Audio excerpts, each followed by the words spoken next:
Hello everyone, my name is Prashant and I welcome you on the channel Reliability Odyssey, and we are coming back with a new episode of the playlist which is going on, that is Let's Learn Automation Script, in which we are trying to learn the Java framework and how we write automation scripts in Maximo. So the topic for today is another kind of a script. In the last we saw object structure based launch point, and today we are going to talk about attribute launch point.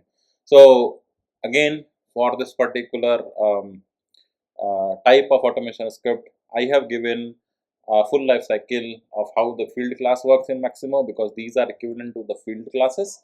So you can actually go through that, and it will also help you understand what are the events that are happening in a better way.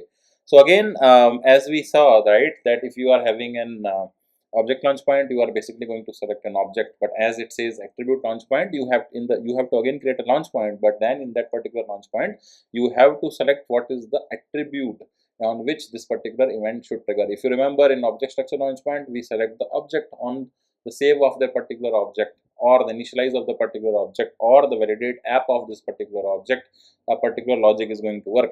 But in this case of attribute launch point, we have to select an object and what is the attribute, right? Because this logic is going to execute on on a particular event of this particular attribute, right? So let's say we will do the same requirement. If you remember, the requirement was last time we had a requirement where if there is an asset, and then if we are choosing the type of asset type is facility, then we want to copy the site of the site of this particular asset to the certified by, which is again a custom field available. Now if you see in the case of in this case of object launch point, what we did, we write one script on object launch point, and then the asset was the MBO. So whenever we were saving it on the update event, we saw that logic, and whenever we are changing the type to facility and we save it, the update event will be called and the value of site will be copied into certified by. Okay, so in this case, we are going to set, and we'll again give a name of the launch point, then the description of launch point, and as this has to happen, this logic should be triggering whenever we are going to select the asset type. So in this case, we will give object as asset, and then we will choose an attribute on which attribute this will work. So the name of the attribute is asset type, not tag, right? And then if you see, these are the events. What are the events? Whenever there is a field which is going to be initialized, then the initialized value will be called. Then if you are going to tab out in the particular field, then validate method will be called. Then if you are having a field with which a lookup is available and you want to populate the lookup value, then in that case you can use retrieve list. This retrieve list method is part of the max table domain class, which we extend in Java to achieve the similar result. And then finally you have run action. Whenever you are selecting a value and you want some other logic to be triggered, in that case you can call the run action.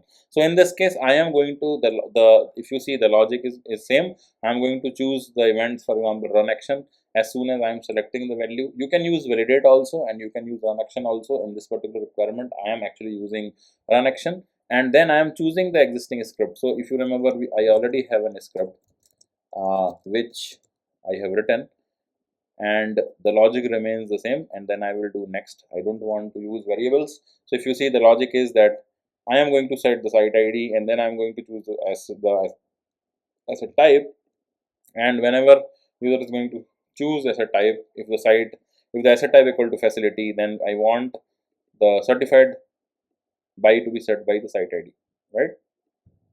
And I will do create. So as you see, once I do create, I got an error. It says database error 803, and this error is happening on launch point of asset. Right now, what is the issue? So if you know, this is the script which we have actually used for the same script we have used, and that was an object based launch point we had, and the name of the launch point there was also asset, right? And here also we have given the name of the launch point asset. This is the issue. So obviously that what Maximo is telling us, that you cannot have the same launch point used two times, right? So the simpler solution is, we will come here and we will change it to something. For example, I will just change it to asset type, right? And then we will go, and then we will do next. So if you are going to do next, and I will do create, now you can see this my script has been created without any problem. Let me show you. So this is the object structure based launch point where the name was asset was giving me an error because I was again trying to save the attribute one also with the name asset, right, which is an issue. And so now I have this particular script running in object structure based launch point as well as an attribute. So I for just for testing and just to validate, I'm going to basically disable. Okay, so now my script is ready. Let us test it. So we have taken one asset, and now in this asset we are basically choosing the value of the type. So I select the value of the type facility, and you can see as soon as I selected the value facility, the value of the site ID is copied into certified by. Earlier, if you see, when we were doing this particular thing into using object structure launch point, then this particular same logic was working, but in that case we had to basically press save.